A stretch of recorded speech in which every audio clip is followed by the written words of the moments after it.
Hi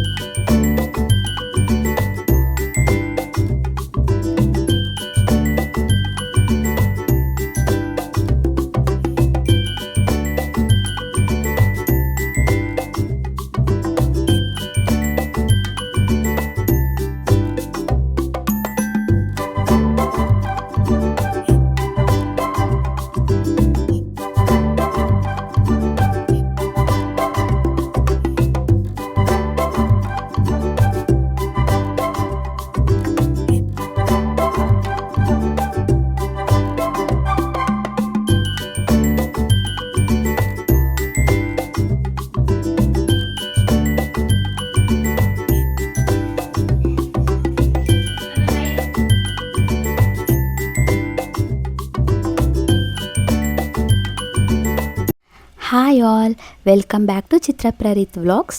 ಇದು Monday evening vlog ಆಗಿರುತ್ತೆ. ಸ್ವಲ್ಪ ಎಡಿಟಿಂಗ್ ಎಲ್ಲ ಪೆಂಡಿಂಗ್ ಇತ್ತು, ಹಾಗಾಗಿ ಅಪ್ಲೋಡ್ ಮಾಡೋದು ಕೂಡ ಸ್ವಲ್ಪ ಲೇಟ್ ಆಗಿದೆ. ಮನೇಲಿ ಸ್ವಲ್ಪ ಗ್ರೋಸರೀಸ್ ಎಲ್ಲ ಖಾಲಿ ಆಗಿತ್ತು. ನನ್ನ ಹಸ್ಬೆಂಡ್ ಕೂಡ ಫ್ರೀ ಆಗಿದ್ರು, ಸೊ ಹೋಗಿ ತೊಗೊಂಬರೋಣ ಅಂತ ಹೇಳಿದ್ರು. ಸೊ ಹಾಗಾಗಿ ನಾನು ರೆಡಿ ಆಗ್ತಾ ಇದ್ದೀನಿ. ನಾವು ಹೊರಡಬೇಕಾದ್ರೇ ಅರೌಂಡ್ ಒಂದು 5:30 ಆಗಿಬಿಟ್ಟಿತ್ತು. ಯಾಕಂದರೆ ನಾವು ಯಾವಾಗಲೂ ಮಧ್ಯಾಹ್ನ ಹೋಗ್ತಾ ಇದ್ವಿ, ಬಟ್ ಇವಾಗ ತುಂಬ ಬಿಸಿಲು ಅಲ್ವಾ. ಸೊ ಹಾಗಾಗಿ ಪಾಪುನ ಕರ್ಕೊಂಡು ಹೊರಗಡೆ ಎಲ್ಲ ತಿರುಗೋದು ಸ್ವಲ್ಪ ಕಷ್ಟ ಆಗುತ್ತೆ ಅಂತೇಳ್ಬಿಟ್ಟು ಈವ್ನಿಂಗ್ ಹೋಗೋಣ ಅಂತ ಹೇಳಿದ್ರು. ಸೊ ಹಾಗೇ ವ್ಲಾಗ್ನ ಕೂಡ ಕಂಟಿನ್ಯೂ ಮಾಡ್ತಾ ಇದ್ದೀನಿ. ಸೊ ನಾನಿಲ್ಲಿ ರೆಡಿ ಆಗಿದ್ದಾಯಿತು. ನನ್ನ ಹಸ್ಬೆಂಡ್ ಕೂಡ ಏನೋ ತಮಾಷೆ ಮಾಡ್ತಾಯಿದ್ರು. ಸೊ ಹಾಗೆ ಮಾತಾಡಿಕೊಂಡು ರೆಡಿಯಾಗಿ ನನ್ನ ಮಗನೂ ಕೂಡ ರೆಡಿ ಮಾಡಿಕೊಂಡು ನಾವು ಹೊರಟ್ವಿ. ಇಲ್ಲಿ ನೋಡಿ ನನ್ನ ಮಗ ಎಷ್ಟು ಚೆನ್ನಾಗಿ ಮಾತಾಡ್ತಿದ್ದಾನೆ ಅಂತ.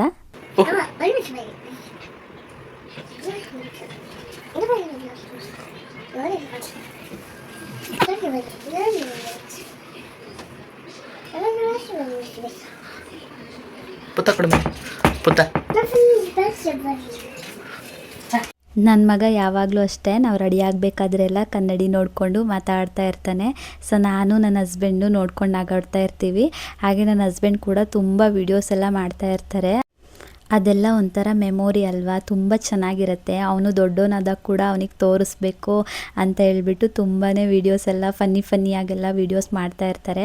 ಸೊ ನಾನು ಕೂಡ ಒಂದೊಂದು ಕ್ಲಿಪ್ಸ್ನೆಲ್ಲ ಶೇರ್ ಮಾಡ್ತಾ ಇರ್ತೀನಿ ಆವಾಗವಾಗ. ನೀವು ಕೂಡ ನೋಡಿ ಎಂಜಾಯ್ ಮಾಡಿ.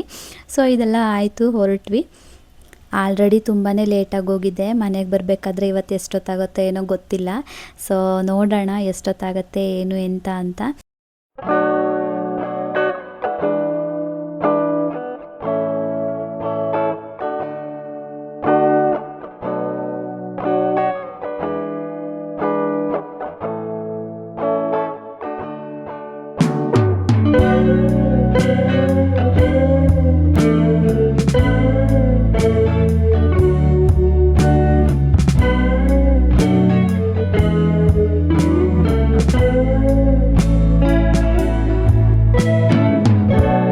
ನಾನು ಯಾವಾಗಲೂ ಗ್ರೋಸರೀಸ್ ಎಲ್ಲ ಇಲ್ಲೇ ಪರ್ಚೇಸ್ ಮಾಡೋದು.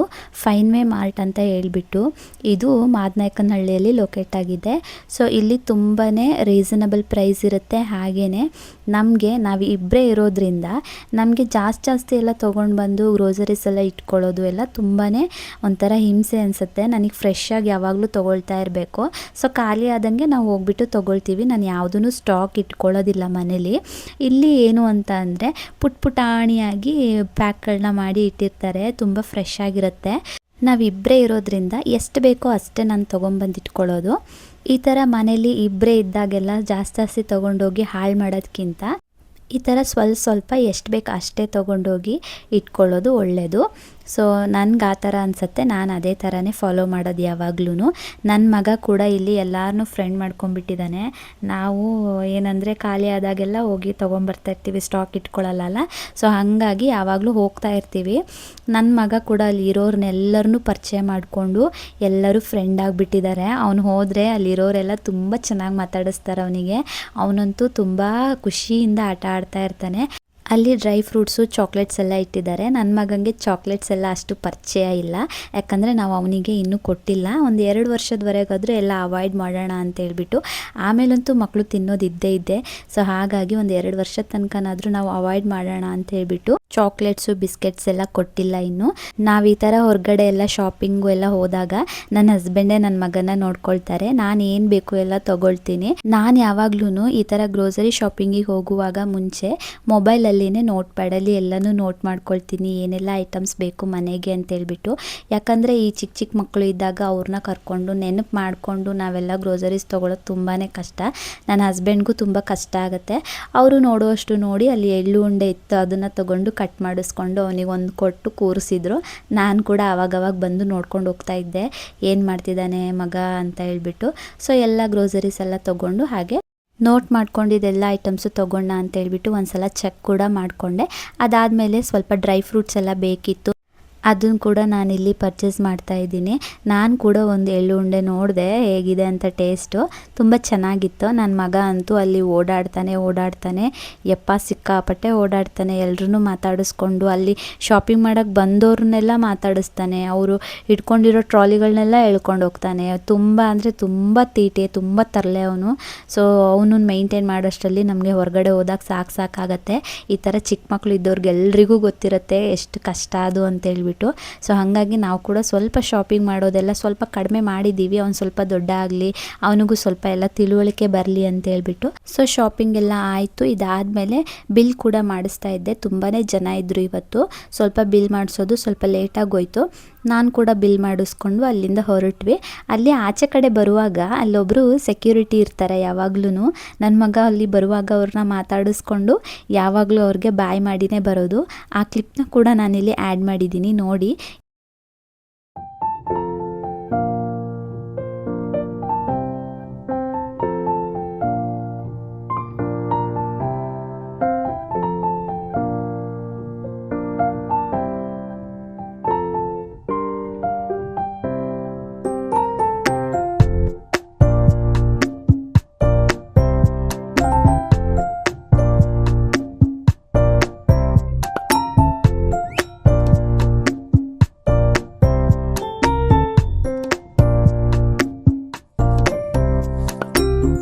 ಅಲ್ಲಿಂದ ನಾವು ಸೀದಾ ವಿಶಾಲ್ ಮಾರ್ಟಿಗೆ ಬಂದ್ವಿ. ವಿಶಾಲ್ ಮಾರ್ಟಲ್ಲಿ ಕೂಡ ಸ್ವಲ್ಪ ಪರ್ಚೇಸಿಂಗ್ ಎಲ್ಲ ಇತ್ತು.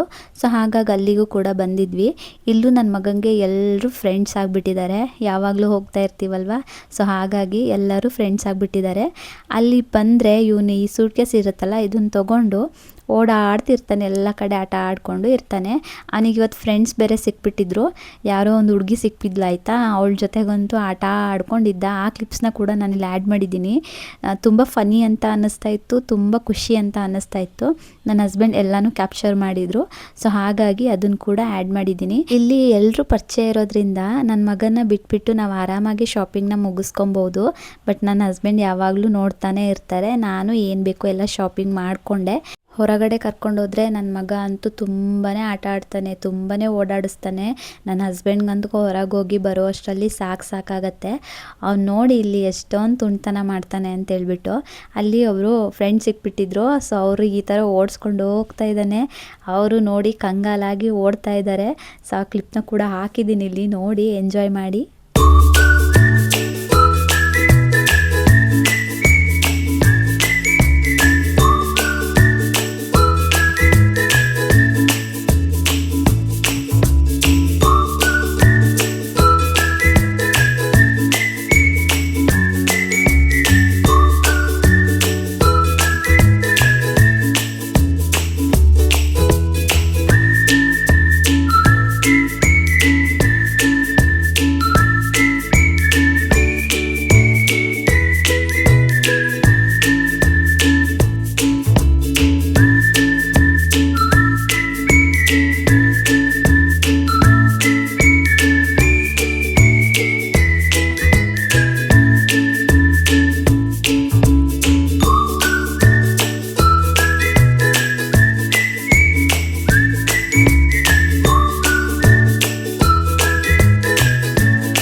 ಕೂಡ ಶಾಪಿಂಗ್ ಎಲ್ಲ ಮುಗಿಸಿ ಬಿಲ್ಲಿಂಗ್ ಎಲ್ಲ ಮಾಡಿಸ್ಕೊಂಡು ಅಲ್ಲೇ ಪಕ್ಕದಲ್ಲಿ ಮಲೆನಾಡು ಹೋಳಿಗೆ ಮನೆ ಅಂತೇಳ್ಬಿಟ್ಟು ಚಾಟ್ಸ್ ಅಡ್ಡ ಆಗಿಬಿಟ್ಟಿದೆ. ಸೊ ನಾವಂತೂ ಯಾವಾಗಲೂ ಚಾಟ್ಸ್ ತಿನ್ನಬೇಕು ಅಂತ ಕ್ರೇವಿಂಗ್ಸ್ ಆದಾಗೆಲ್ಲ ನಾವು ಇಲ್ಲೇ ಹೋಗೋದು. ಇಷ್ಟಂತೂ ಸಿಕ್ಕಾಪಟ್ಟೆ ಚೆನ್ನಾಗಿರುತ್ತೆ.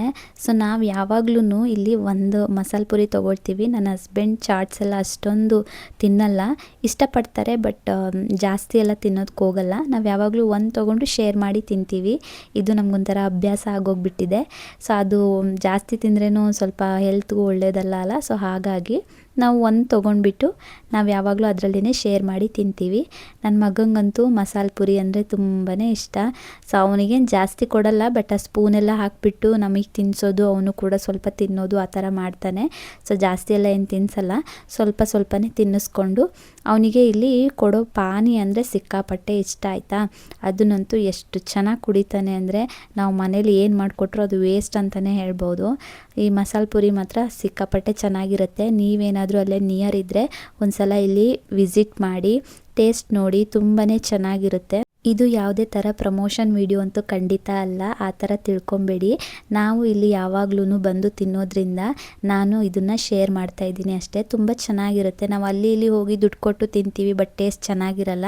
ಬಟ್ ಇಲ್ಲಿ ನಾವು ಕೊಡೋ ದುಡ್ಡಿಗೆ ತುಂಬ ವರ್ತ್ ಅಂತಲೇ ಅನಿಸುತ್ತೆ. ಸೊ ಹಾಗಾಗಿ ನಾನು ಇದನ್ನು ಶೇರ್ ಮಾಡ್ತಾ ಇರೋದು ಅಷ್ಟೇ. ಒಂದ್ಸಲ ಟ್ರೈ ಮಾಡಿ ಇಲ್ಲೂ ಕೂಡ. ಆಗಲೇ ಹೇಳ್ದಂಗೆ ಇಲ್ಲಿ ಕೊಡೋ ಪಾನಿ ಅಂತೂ ತುಂಬಾ ಚೆನ್ನಾಗಿರುತ್ತೆ. ಅದನ್ನು ಕೂಡ ಕುಡಿದ್ವಿ. ಅದಾದಮೇಲೆ ನನ್ನ ಹಸ್ಬೆಂಡ್ ಕಾಫಿ ತೊಗೊಂಬಂದರು. ಇಲ್ಲಿ ಕಾಫಿ ಅಂತೂ ಸಿಕ್ಕಾಪಟ್ಟೆ ಚೆನ್ನಾಗಿರುತ್ತೆ. ನಾನು ಆ್ಯಕ್ಚುಲಿ ಹೇಳಬೇಕಂದ್ರೆ ನಾವು ಹೊರಗಡೆ ಎಲ್ಲೂ ಕಾಫಿ ಕುಡಿಯಲ್ಲ, ಇಲ್ಲಿ ಮಾತ್ರ ಕಾಫಿ ಟೇಸ್ಟು ತುಂಬಾ ಚೆನ್ನಾಗಿರುತ್ತೆ. ಸೊ ಹಾಗಾಗಿ ನಾವಿಲ್ಲಿ ಯಾವಾಗ್ಲೂ ಕಾಫಿ ತೊಗೊಂಡು ಕಾಫಿ ಕೂಡ ಕುಡಿತೀವಿ. ಸೊ ನಾನು ನನ್ನ ಹಸ್ಬೆಂಡು ಕಾಫಿ ಕುಡಿದ್ಬಿಟ್ಟು ಇಲ್ಲಿಂದ ಕೂಡ ಹೊರಟ್ವಿ. ಆಲ್ರೆಡಿ ತುಂಬಾ ಲೇಟಾಗಿ ಹೋಗ್ಬಿಟ್ಟಿತ್ತು. ನನ್ನ ಮಗಂಗೆ ಕೂಡ ನೈಟ್ ಊಟ ಮಾಡಿಸ್ಬೇಕಿತ್ತಲ್ವ, ಸೊ ರೆಡಿ ಮಾಡಬೇಕಿತ್ತು. ಸೊ ಹಾಗಾಗಿ ಮನೆ ಕಡೆ ಕೂಡ ಹೊರಟ್ವಿ. ಬರಬೇಕಾದ್ರೆ ಚಿಕನ್ ಕೂಡ ತೊಗೊಂಬಂದ್ವಿ. ಸೊ ಅಡುಗೆ ಕೂಡ ಆಗಿಲ್ಲ, ರೈಸ್ ಒಂದು ಮಾಡಿಟ್ಟು ಬಂದಿದ್ದೆ, ಅಡುಗೆನೂ ಮಾಡ್ಕೊಬೇಕು. ಹಾಯ್ ಆಲ್, ಈಗಷ್ಟೇ ಮನೆಗೆ ಬಂದ್ವಿ. ಶಾಪಿಂಗ್ ಎಲ್ಲ ಮುಗಿಸ್ಕೊಂಡು ಸ್ವಲ್ಪ ಗ್ರೋಸರೀಸ್ ಎಲ್ಲ ತೊಗೊಳೋದಿತ್ತು, ಹಾಗಾಗಿ ಎಲ್ಲ ಮುಗಿಸ್ಕೊಂಡು ಬಂದ್ವಿ. ಬರಬೇಕಾದ್ರೆ ಹಾಗೆ ಚಿಕನ್ ಕೂಡ ತೊಗೊಂಬಂದಿದ್ದೀವಿ. ಸೊ ಆ ಚಿಕನ್ನ ಈಸಿಯಾಗಿ ಬೇಗ ಮಾಡ್ಕೊಬೇಕು.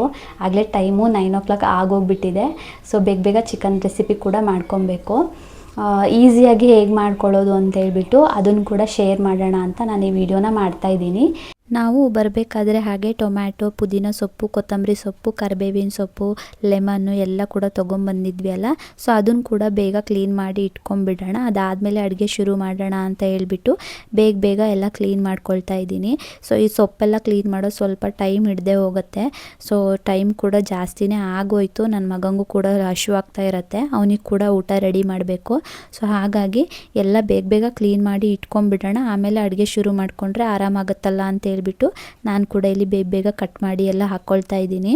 ಸೊ ಎಲ್ಲನೂ ಕ್ಲೀನ್ ಮಾಡಿ ಎತ್ತಿಟ್ಕೊಂಡೆ. ಇದಾದಮೇಲೆ ನಾನು ಅಡುಗೆನ ಶುರು ಮಾಡ್ಕೊಳ್ತಾ ಇದ್ದೀನಿ. ಟೊಮ್ಯಾಟೊ ಕೂಡ ತಂದಿದ್ನಲ್ವ, ಸೊ ಅದನ್ನು ಕೂಡ ವಾಶ್ ಮಾಡಿ ನೀಟಾಗಿ ಎತ್ತಿಟ್ಕೊಳ್ತಾ ಇದ್ದೀನಿ. ಇದಾದಮೇಲೆ ನಾನು ಸ್ವಲ್ಪ ಶೆಲ್ಫ್ ಎಲ್ಲ ಕ್ಲೀನ್ ಮಾಡಿಕೊಂಡು ಅಡುಗೆಗೂ ಕೂಡ ರೆಡಿ ಮಾಡ್ಕೊಳ್ತಾ ಇದ್ದೀನಿ.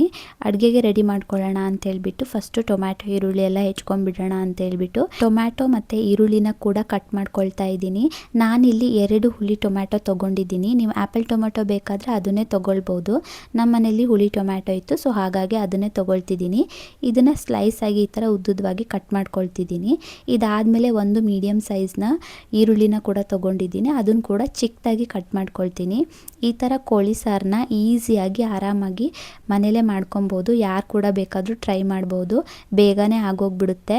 ಸೊ ನಾನು ಕೂಡ ಲೇಟಾಗಿತ್ತಲ್ವ, ಹಾಗಾಗಿ ಇದನ್ನೇ ಮಾಡ್ಕೊಳ್ಳೋಣ ಅಂತೇಳ್ಬಿಟ್ಟು ಸಿಂಪಲ್ಲಾಗಿ ಕೋಳಿ ಸಾರನ್ನ ಮಾಡ್ಕೊಳ್ತಾ ಇದ್ದೀನಿ. ರೈಸ್ ಮಾಡಿಟ್ಟು ಹೋಗಿದ್ದೆ ಅಲ್ವ, ಸೊ ಹಾಗಾಗಿ ಇಲ್ಲಿ ಈರುಳ್ಳಿ ಕೂಡ ಕಟ್ ಮಾಡ್ಕೊಂಡಿದ್ದಾಯಿತು. ಚಿಕನ್ ತೊಗೊಂಬಂದಿದ್ವಲ್ಲ ಅದನ್ನು ಕೂಡ ವಾಶ್ ಮಾಡ್ಕೊಳ್ಳೋಣ ಅಂತ ಹೇಳಿಬಿಟ್ಟು ಅದಕ್ಕೆ ಕೂಡ ಸ್ವಲ್ಪ ಅರಿಶಿನ ಮತ್ತು ಸ್ವಲ್ಪ ಉಪ್ಪನ್ನ ಹಾಕ್ಕೊಂಡು ನೀಟಾಗಿ ಒಂದು 2-3 ಸಲ ಚೆನ್ನಾಗಿ ವಾಶ್ ಮಾಡ್ಕೊಳ್ತಾ ಇದ್ದೀನಿ. ಸೊ ಅದು ಕೂಡ ಚೆನ್ನಾಗಿ ವಾಶ್ ಮಾಡ್ಕೊಬೇಕು, ಯಾಕಂದರೆ ಸ್ವಲ್ಪ ಸ್ಮೆಲ್ಲೆಲ್ಲ ಇರುತ್ತಲ್ವ. ಸೊ ಹಾಗಾಗಿ ನಾನು ಅರಿಶಿನ ಉಪ್ಪು ಹಾಕ್ಕೊಂಡು ನೀಟಾಗಿ ವಾಶ್ ಮಾಡ್ಕೊಳ್ತೀನಿ. ಈ ಥರ ಮಾಡ್ಕೊಳ್ಳೋದ್ರಿಂದ ತುಂಬಾ ಕ್ಲೀನ್ ಅಂತ ಅನಿಸುತ್ತೆ. ಇದು ಕೂಡ ಆಗೋಯ್ತು. ಸೊ ಇವಾಗ ಅಡುಗೆ ರೆಡಿ ಮಾಡ್ಕೊಂಬಿಡೋಣ ಬೇಗ ಅಂತ ಹೇಳ್ಬಿಟ್ಟು ಸ್ಟವ್ ಆನ್ ಮಾಡಿಕೊಂಡು ಅದ್ರ ಮೇಲೆ ಒಂದು ಕಡಾಯಿನ ಇಟ್ಕೊಳ್ತಾ ಇದ್ದೀನಿ. ಯಾವ ಪಾತ್ರೆಯಲ್ಲಿ ಚಿಕನ್ ಮಾಡ್ತೀವಿ ಆ ಪಾತ್ರೆನ ಇಟ್ಕೊಳ್ತಾ ಇದ್ದೀವಿ. ಹಾಗೆ ಇದಕ್ಕೆ ಒಂದು 3-4 ಸ್ಪೂನ್ ಆಗುವಷ್ಟು ಎಣ್ಣೆನ ಹಾಕ್ಕೊಂಡಿದ್ದೀನಿ, ಕುಕ್ಕಿಂಗ್ ಆಯಿಲ್. ಅದಾದಮೇಲೆ ಒಂದೆರಡು ದಾಲ್ಚಿನ್ನಿ ಎಲೆ ಹಾಕ್ಕೊಂಡು ಕಟ್ ಮಾಡಿ ಇಟ್ಕೊಂಡಿದ್ನಲ್ಲ ಒಂದು ಮೀಡಿಯಮ್ ಸೈಜ್ ಈರುಳ್ಳಿ, ಅದನ್ನು ಕೂಡ ಆ್ಯಡ್ ಮಾಡ್ಕೊಳ್ತಾ ಇದ್ದೀನಿ. ಇದು ಆ್ಯಡ್ ಮಾಡಿಕೊಂಡು ಸ್ವಲ್ಪ ಟ್ರಾನ್ಸ್ಪರೆಂಟ್ ಆಗೋವರೆಗೂ ಚೆನ್ನಾಗಿ ಎಣ್ಣೆಯಲ್ಲಿ ಫ್ರೈ ಮಾಡ್ಕೊಬೇಕು. ಇದಾದಮೇಲೆ ನಾನು ಹೆಚ್ಚಿಟ್ಕೊಂಡಿದ್ನಲ್ಲ 2 ಟೊಮ್ಯಾಟೊ, ಅದನ್ನು ಕೂಡ ಆ್ಯಡ್ ಮಾಡ್ಕೊಂಡಿದ್ದೀನಿ. ಅದನ್ನು ಕೂಡ ಚೆನ್ನಾಗಿ ಫ್ರೈ ಮಾಡ್ಕೊಬೇಕು. ಜೊತೆಗೆ ಇಲ್ಲಿ ನಾನು ಒಂದು ಸ್ವಲ್ಪ ಉಪ್ಪನ್ನ ಸೇರಿಸ್ಕೊಂಡಿದ್ದೀನಿ. ಉಪ್ಪು ಹಾಕ್ಕೊಂಡ್ರೆ ಬೇಗ ಟೊಮ್ಯಾಟೊ ಬೆಂದೋಗುತ್ತೆ. ಸೊ ಹಾಗಾಗಿ ಲಿಡ್ ಕ್ಲೋಸ್ ಮಾಡಿ ಒಂದು 2-3 ನಿಮಿಷ ಲೋ ಫ್ಲೇಮಲ್ಲಿ ಫ್ರೈ ಮಾಡಿಕೊಂಡ್ರೆ ಆಗೋಗ್ಬಿಡುತ್ತೆ. ಟೊಮ್ಯಾಟೊ ಕೂಡ ಚೆನ್ನಾಗಿ ಬೆಂದಿತ್ತು. ಇದಾದಮೇಲೆ ನಾನಿಲ್ಲಿ ವಾಶ್ ಮಾಡಿ ಇಟ್ಕೊಂಡಿದ್ನಲ್ಲ ಚಿಕನ್, ಅದನ್ನು ಕೂಡ ಹಾಕ್ಕೊಳ್ತಾ ಇದ್ದೀನಿ. ನಾನಿಲ್ಲಿ 1 kg ಆಗುವಷ್ಟು ಚಿಕನ್ನ ಮಾಡ್ತಾ ಇರೋದು. ಇದಕ್ಕೆ ನಾನಿಲ್ಲಿ ಸ್ವಲ್ಪ ಅರಿಶಿನ ಹಾಗೆ 1-2 ಸ್ಪೂನು ಉಪ್ಪನ್ನು ಕೂಡ ಸೇರಿಸ್ಕೊಂಡು ಚೆನ್ನಾಗಿ ಮಿಕ್ಸ್ ಮಾಡ್ಕೊಳ್ತಾ ಇದ್ದೀನಿ. ಸೊ ಈ ಥರ ಚೆನ್ನಾಗಿ ಮಿಕ್ಸ್ ಮಾಡ್ಕೊಬೇಕು, ಒಗ್ಗರಣೆ ಎಲ್ಲ ಇದಕ್ಕೆ ಹಿಡಿಬೇಕು. ಈ ಥರ ನೀಟಾಗಿ ಮಿಕ್ಸ್ ಮಾಡಿಕೊಂಡು ಲಿಡ್ನ ಕ್ಲೋಸ್ ಮಾಡಿ ಲೋ ಫ್ಲೇಮಲ್ಲಿ ನಾನು ಚಿಕನ್ನ ಬೇಯೋದಕ್ಕೆ ಬಿಟ್ಬಿಟ್ಟು ಇಲ್ಲಿ ಖಾರಕ್ಕೆ ಕೂಡ ರೆಡಿ ಮಾಡ್ಕೊಳ್ಳೋಣ ಅಂತ ಹೇಳಿಬಿಟ್ಟು ರೆಡಿ ಮಾಡ್ಕೊಳ್ತಾ ಇದ್ದೀನಿ. ಸೊ ಇಲ್ಲಿ ಒಂದು ಮಿಕ್ಸಿ ಜಾರನ್ನ ತೊಗೊಳ್ತಾ ಇದ್ದೀನಿ. ಆ ಮಿಕ್ಸಿ ಜಾರಿಗೆ ಒಂದು ಅರ್ಧ ಹೋಳು ಕಾಯಿ ಅಂತ ಅಂದರೆ ಒಂದು ಕಾಯಲ್ಲಿ ಅರ್ಧ ಭಾಗ ಇರುತ್ತಲ್ಲ, ಸೊ ಆ ಅರ್ಧ ಭಾಗನ ಕಾಯಿ ತೊಗೊಳ್ತಾ ಇದ್ದೀನಿ. ಸೊ ಕಾಯಿನ ಸ್ವಲ್ಪ ಜಾಸ್ತಿನೇ ಆ್ಯಡ್ ಮಾಡ್ಕೊಳ್ತಾ ಇದ್ದೀನಿ. ಕೋಳಿ ಸಾರಿಗೆ ಈ ಥರ ಕಾಯಿ ಹಾಕಿ ಮಾಡೋದ್ರಿಂದ ತುಂಬಾ ಟೇಸ್ಟು ಚೆನ್ನಾಗಿರುತ್ತೆ. ಸೊ ಹಾಗಾಗಿ ಇದಾದಮೇಲೆ ಹಾಗೆಯೇ ನಾನು ಚಿಕನ್ನ ಕೂಡ ತಿರುವ್ಕೊಳ್ತಾ ಇರ್ತೀನಿ, ಯಾಕಂದರೆ ಅದು ಅಡಿ ಹಿಡಿದು ಬಿಡುತ್ತೆ. ಸೊ ಹಾಗಾಗಿ ನಾನಿಲ್ಲಿ ಸ್ವಲ್ಪ ಶುಂಠಿ ಅಂತಂದರೆ ಒಂದು ಅರ್ಧ ಇಂಚಷ್ಟು ಶುಂಠಿ, ಒಂದು 8 ಎಸಳು ಆಗೋಷ್ಟು ಬೆಳ್ಳುಳ್ಳಿನ ಬಿಡಿಸಿ ಹಾಕ್ಕೊಂಡಿದ್ದೀನಿ. ಹಾಗೆ ಒಂದು ಸ್ವಲ್ಪ ಚಕ್ಕೆ, ಒಂದು 5-6 ಲವಂಗ, ಹಾಗೆಯೇ ಒಂದು ಏಲಕ್ಕಿ, ಹಾಗೆ ಒಂದು ಸ್ಟಾರ್ ಹೂವನ್ನ ಕೂಡ ಸೇರಿಸ್ಕೊಂಡಿದ್ದೀನಿ. ಇದಾದಮೇಲೆ ಸ್ವಲ್ಪ ಕಲ್ಲು ಹೂವು ಕೂಡ ಸೇರಿಸ್ಕೊಂಡಿದ್ದೀನಿ. ಅದ್ರ ಜೊತೆಗೇ 1/4 ಸ್ಪೂನ್ ಆಗುವಷ್ಟು ಗಸಗಸೆನ ಕೂಡ ಸೇರಿಸ್ಕೊಂಡು ಒಂದು ಅರ್ಧ ಈರುಳ್ಳಿ ಸೇರಿಸ್ಕೊಂಡಿದ್ದೀನಿ. ಖಾರಕ್ಕೆ ಎಷ್ಟು ಬೇಕೋ ಅಷ್ಟು ಒಣಮೆಣಸಿನ್ಕಾಯಿ ಕೂಡ ಸೇರಿಸ್ಕೊಂಡಿದ್ದೀನಿ. ಖಾರ ನೋಡಿ ಹಾಕ್ಕೊಳ್ಳಿ. ಇದ್ರ ಜೊತೆಗೆ ನಾನು ಒಂದು ಸ್ವಲ್ಪ ಅರಿಶಿನ, ಹಾಗೆ 1 ಸ್ಪೂನ್ ಆಗುವಷ್ಟು ಕೊತ್ತಂಬರಿ ಸೊಪ್ಪು, ಹಾಗೆ ಒಂದು ಅರ್ಧ ಸ್ಪೂನ್ ಆಗುವಷ್ಟು ಮೆಣಸಿನಕಾಳಿನ ಪುಡಿ ಕೂಡ ಹಾಕ್ಕೊಂಡಿದ್ದೀನಿ. ಇದಾದಮೇಲೆ 1 ಸ್ಪೂನ್ ಆಗುವಷ್ಟು ಗರಂ ಮಸಾಲ ಸೇರಿಸ್ಕೊಂಡಿದ್ದೀನಿ. ಅದ್ರ ಜೊತೆಗೆ ಒಂದು 1/4 ಟೇಬಲ್ ಸ್ಪೂನಷ್ಟು ಜೀರಿಗೆ ಕೂಡ ಹಾಕ್ಕೊಂಡಿದ್ದೀನಿ. ಸ್ವಲ್ಪ ಕೊತ್ತಂಬರಿ ಸೊಪ್ಪು ಹಾಗೆ ಸ್ವಲ್ಪ ಪುದೀನ ಸೊಪ್ಪನ್ನು ಕೂಡ ತೊಳೆದು ಆ್ಯಡ್ ಮಾಡ್ಕೊಂಡಿದ್ದೀನಿ. ಜೊತೆಗೆ ಸ್ವಲ್ಪ ಹುಣಸೆ ಹುಳಿನ ಕೂಡ ಸೇರಿಸ್ಕೊಂಡಿದ್ದೀನಿ. ಇದನ್ನು ಕೂಡ ಗ್ರೈಂಡ್ ಮಾಡ್ಕೊಬೇಕು. ಹಾಗೆಯೇ ಇಲ್ಲಿ ಚಿಕನ್ನ ಕೂಡ ತಿರುವ್ಕೊಳ್ತಾ ಇರಬೇಕು, ಆಗಲೇ ಹೇಳ್ದಂಗೆ. ಸೊ ತಳ ಹಿಡಿದು ಬಿಡುತ್ತೆ, ಹಾಗಾಗಿ ಲೋ ಫ್ಲೇಮಲ್ಲಿ ಇಟ್ಟರೂ ಕೂಡ ಆಗಾಗ ತಿರುವ್ಕೊಳ್ತಾ ಇರಬೇಕು. ನಾನು ಲಾಸ್ಟ್ ವಿಡಿಯೋದಲ್ಲಿ ಕೂಡ ಹೇಳಿದ್ದೆ, ನನ್ನ ಹಸ್ಬೆಂಡ್ ಮತ್ತು ಮಗನಿಗೆ ಈ ಉಪ್ಪಲ್ಲಿ ಹುರಿದಿರೋ ತುಂಡು ಅಂದರೆ ತುಂಬಾ ಇಷ್ಟ. ಸೊ ಅದನ್ನು ಕೂಡ ನನ್ನ ಹಸ್ಬೆಂಡ್ ಕೇಳ್ತಾಯಿದ್ರು. ಸೊ ಹಾಗಾಗಿ ಅದನ್ನು ಕೂಡ ಹಾಕ್ಕೊಟ್ಟೆ, ಅವರಿಬ್ಬರು ತಿಂತಾ ಇದ್ದಾರೆ. ನಾನಿಲ್ಲಿ ಖಾರನ ಕೂಡ ರೆಡಿ ಮಾಡ್ಕೊಳ್ತಾ ಇದ್ದೀನಿ. ನೀರು ಎಷ್ಟು ಬೇಕೋ ಅಷ್ಟು ಹಾಕ್ಕೊಂಡು ಇಲ್ಲಿ ಗ್ರೈಂಡ್ ಮಾಡ್ಕೊಳ್ತಾ ಇದ್ದೀನಿ. ಸೊ ಗ್ರೈಂಡ್ ಮಾಡಿದ್ದು ಕೂಡ ಆಯಿತು. ಚಿಕನ್ ಕೂಡ ಇಲ್ಲಿ ತುಂಬಾ ಚೆನ್ನಾಗಿ ಬೆಂದೋಗಿತ್ತು. ಸೊ ಇದಕ್ಕೆ ನಾನಿವಾಗ ಒಂದು ಸಲ ಮಿಕ್ಸ್ ಮಾಡಿಕೊಂಡು ಇದಕ್ಕೆ ಖಾರ ರುಬ್ಬಿಟ್ಕೊಂಡಿದ್ದೆಲ್ಲ ಆ ಖಾರನ ಕೂಡ ಸೇರಿಸ್ಕೊತಿದ್ದೀನಿ. ನೀರು ಎಷ್ಟು ಬೇಕೋ ಅಷ್ಟು ಹಾಕ್ಕೊಳ್ಳಿ. ನಾನಿಲ್ಲಿ ಕೋಳಿ ಸಾರು ಮಾಡ್ತಾ ಇರೋದ್ರಿಂದ ಸ್ವಲ್ಪ ನೀರು ಜಾಸ್ತಿನೇ ಹಾಕ್ಕೊಳ್ತಾ ಇದ್ದೀನಿ. ಸ್ವಲ್ಪ ತೆಳುವಾಗಿದ್ದರೆ ಚೆನ್ನಾಗಿ ಅನಿಸುತ್ತೆ. ಸೊ ಇದಕ್ಕೆ ನಾನಿಲ್ಲಿ ಸ್ವಲ್ಪ ಚಿಕನ್ ಮಸಾಲ ಕೂಡ ಆ್ಯಡ್ ಮಾಡ್ಕೊಂಡಿದ್ದೀನಿ. ನಾನಿಲ್ಲಿ ಸ್ಪರ್ಶ್ ಚಿಕನ್ ಮಸಾಲ ಆ್ಯಡ್ ಮಾಡ್ಕೊಂಡಿದ್ದೀನಿ. ಮನೇಲೇ ಮಾಡ್ಕೊಳ್ತೀನಿ, ಬಟ್ ನಾನೀಗ ಬೇಗ ಮಾಡ್ಕೊಳ್ತಾ ಇರೋದ್ರಿಂದ ಈಸಿಯಾಗಿ ಯಾವ ಥರ ಮಾಡ್ಕೊಳ್ಬೋದು ಅಂತೇಳ್ಬಿಟ್ಟು ತೋರಿಸ್ತಾ ಇದ್ದೀನಿ. ಅದಕ್ಕೆ ಇವಾಗ ಉಪ್ಪು ಖಾರ ಏನಾದರೂ ಬೇಕು ಅಂತಂದರೆ ಅದನ್ನು ಕೂಡ ಇಲ್ಲಿ ಆ್ಯಡ್ ಮಾಡ್ಕೊಬೋದು. ಸ್ವಲ್ಪ ಲಿಡ್ ಕ್ಲೋಸ್ ಮಾಡಿ ಸ್ವಲ್ಪ ಕುದಿ ಬರೋ ತನಕ ಬಿಟ್ಬಿಟ್ಟು ಅದಾದಮೇಲೆ ನಾವಿಲ್ಲಿ ಸ್ವಲ್ಪ ಕೊತ್ತಂಬರಿ ಸೊಪ್ಪನ್ನು ಹೆಚ್ಚಿಟ್ಕೊಂಡು ಅದನ್ನು ಕೂಡ ಆ್ಯಡ್ ಮಾಡ್ಕೊಳ್ತಾ ಇದ್ದೀನಿ. ಅದನ್ನು ಆ್ಯಡ್ ಮಾಡಿಕೊಂಡು ಸ್ವಲ್ಪ ಮಿಕ್ಸ್ ಮಾಡಿ ಸ್ವಲ್ಪ ಲೋ ಫ್ಲೇಮಲ್ಲಿ ಇಟ್ಟು ಕುದಿಸ್ಕೊಂಡ್ರೆ ಚಿಕನ್ ಸಾರು ರೆಡಿನೇ ಆಗೋಗ್ಬಿಡುತ್ತೆ. ನನ್ನ ಹಸ್ಬೆಂಡ್ಗೆ ತುಂಬಾ ಹೊಟ್ಟೆ ಹಸಿತಾ ಇತ್ತು ಅಂತ ಹೇಳಿದ್ರು. ಅವ್ರಿಗೆ ಕೂಡ ಊಟ ಬಡಿಸ್ಕೊಟ್ಟೆ. ಹಾಗೆ ನನ್ನ ಮಗಂಗೆ ಕೂಡ ಊಟ ಮಾಡಿಸಿ ನಾನು ಊಟ ಮಾಡಿ ಅಡುಗೆ ಮನೆಯೆಲ್ಲ ಕ್ಲೀನ್ ಮಾಡಿ ಮಲಗೋ ಅಷ್ಟರಲ್ಲಿ ತುಂಬಾ ಲೇಟಾಗಿ ಹೋಗಿತ್ತು. ಈ ವಿಡಿಯೋ ಇಷ್ಟ ಆಗಿದ್ದರೆ ದಯವಿಟ್ಟು ಒಂದು ಲೈಕ್ ಮಾಡಿ. ಹಾಗೆ ನನ್ನ ಚಾನಲ್ನ ಸಬ್ಸ್ಕ್ರೈಬ್ ಮಾಡ್ಕೊಳ್ದೆ ನೋಡ್ತಾ ಇದ್ದರೆ ಪ್ಲೀಸ್ ಸಬ್ಸ್ಕ್ರೈಬ್ ಮಾಡಿಕೊಂಡು ನೋಡಿ. ನೆಕ್ಸ್ಟ್ ಒಂದು ಒಳ್ಳೆ ವಿಡಿಯೋ ಜೊತೆಗೆ ಸಿಗ್ತೀನಿ. Until then take care.